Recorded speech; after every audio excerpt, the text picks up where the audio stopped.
ശിവാങ് കുമാർ എന്ന് പറഞ്ഞ ആ ഒരു ബൗളർ 3 വിക്കറ്റ് 4 ഓവറിൽ 33 റൺസ് മാത്രം വിട്ടെടുത്തുകൊണ്ട് 3 വിക്കറ്റ്, അതും 3 വിക്കറ്റും അത്രയും ഇമ്പോർട്ടന്റ് ആയിട്ടുള്ള വിക്കറ്റ്. നമ്മുടെ പ്രഭ്സിമ്രാൻ, പ്രിയാൻ ഷാരി, അതുപോലെ തന്നെ നമ്മുടെ കഴിഞ്ഞ മാച്ചിലൊക്കെ നമ്മുടെ മാച്ച് വിന്നർ ആയിട്ടുള്ള കൂപ്പർ കോൺലിയുടെ വിക്കറ്റ്, 3 പേരുടെ വിക്കറ്റും ആളെടുത്തിട്ട് കളിയിൽ അഗെയിൻ ഒരു ഇമ്പാക്ട് ഉണ്ടാക്കി കളി ഒന്ന് ചെറുതായിട്ടൊന്ന് ഡൗൺ ചെയ്തു. പക്ഷെ ഇതൊന്നും കൊണ്ട് പഞ്ചാബിനെ തകർക്കാൻ പറ്റില്ല എന്നുള്ളത് വേറൊരു സത്യമായിരുന്നു. കാരണം നമ്മുടെ അയ്യർ ദ ഗ്രേറ്റ് ശ്രേയസ് അയ്യർ ക്യാപ്റ്റനായിട്ടിരിക്കുന്ന സമയത്ത് അങ്ങനെ ഒരു സംഭവം നടക്കത്തേ ഇല്ല. കാരണം ആള് വെറുതെ ഒരു ക്യാപ്റ്റൻസി ചമഞ്ഞുകൊണ്ട് ഫീൽഡിംഗ് സെറ്റ് ചെയ്യുക, വിക്കറ്റ് എടുക്കുക, അങ്ങനെയുള്ള കാര്യങ്ങൾ മാത്രമല്ല, ആള് മുന്നിൽ നിന്നുകൊണ്ട് തന്നെ കളി ജയിപ്പിച്ചിട്ടുള്ള മുന്നത്തെ കുറെ മാച്ചസ് ഉണ്ട്.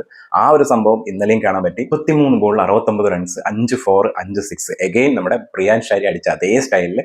പക്ഷേ ആങ്കർ ഇന്നിങ്സ് കളിക്കേണ്ട സ്ഥലത്ത് കളിച്ച്, എന്നാൽ അടിക്കേണ്ട സ്ഥലത്ത് അടിക്കുകയും ചെയ്തു. റിക്വയർഡ് റൺ റേറ്റ് കുറയാണ്ട് കളി ഇങ്ങനെ മെല്ലെ മെല്ലെ കൊണ്ടുപോയിട്ട്, അതും അപ്പുറത്ത് നിൽക്കുന്ന ഓരോ ബാറ്റ്സ്മാൻമാരെ കറക്റ്റ് ആയിട്ട് പിടിച്ചു നിർത്തിക്കൊണ്ട്, അവർ ഔട്ടാവാതെ. കാരണം നിഹാൽ വധേര ഇമ്പാക്ട് പ്ലെയർ ആയിരുന്നു, അധികം നേരം നിന്നില്ല. പക്ഷേ നിഹാൽ വധേരനെ അവിടെ നിർത്തിക്കൊണ്ട് ശ്രേയസ് അയ്യർ അടിച്ചുകൊണ്ടിരിക്കുകയായിരുന്നു.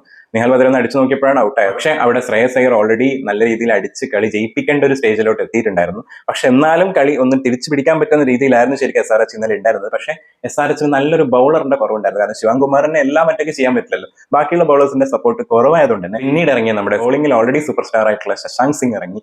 ശശാങ്ക് സിംഗ് നമുക്ക് അറിയാലോ, അതായത് കഴിഞ്ഞ 2025 തോന്നുന്നു ചില മാച്ചുകളൊക്കെ ഓൾറെഡി ജയിപ്പിച്ചിട്ടുള്ള ഒരാളും കൂടിയാണ്, നല്ലൊരു ഫിനിഷറും കൂടിയാണ്. അപ്പൊ അതുകൊണ്ട് തന്നെ ശശാങ്ക് സിംഗ് വന്ന് കൂളായിട്ട് കളി ഇങ്ങനെ മെല്ലെ അടിച്ച്, അടിക്കേണ്ട സ്ഥലത്ത് അടിച്ച്, എന്നാൽ ശ്രേയസ് അയ്യറിന്റെ അതേ ഫോർമാറ്റിൽ കളിച്ച് രണ്ടുപേരും കൂടി കളി അങ്ങോട്ട് ജയിപ്പിച്ചു. അതും 7 ബോൾ ബാക്കി നിൽക്കുക. അതാണ് ഏറ്റവും വലിയ സംഭവം. കാരണം 219 സ്കോർ അവർ അടിച്ചിട്ടുള്ള, 220 ടോട്ടൽ. പക്ഷെ എന്നാലും അതും ഈസി ആയിട്ട് 7 ബോൾ ബാക്കി നിൽക്കുക. 6 വിക്കറ്റിന്റെ വിജയം, ബിഗ് വിൻ എന്ന് പറയാം.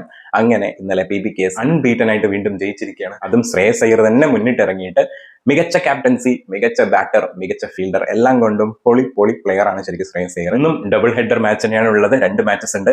സൂപ്പർ സൺഡേ ആണ്. നമുക്ക് കാത്തിരിക്കാം ഇന്നത്തെ മാച്ചസിനായിട്ട്. അത്രേ ഉള്ളൂ.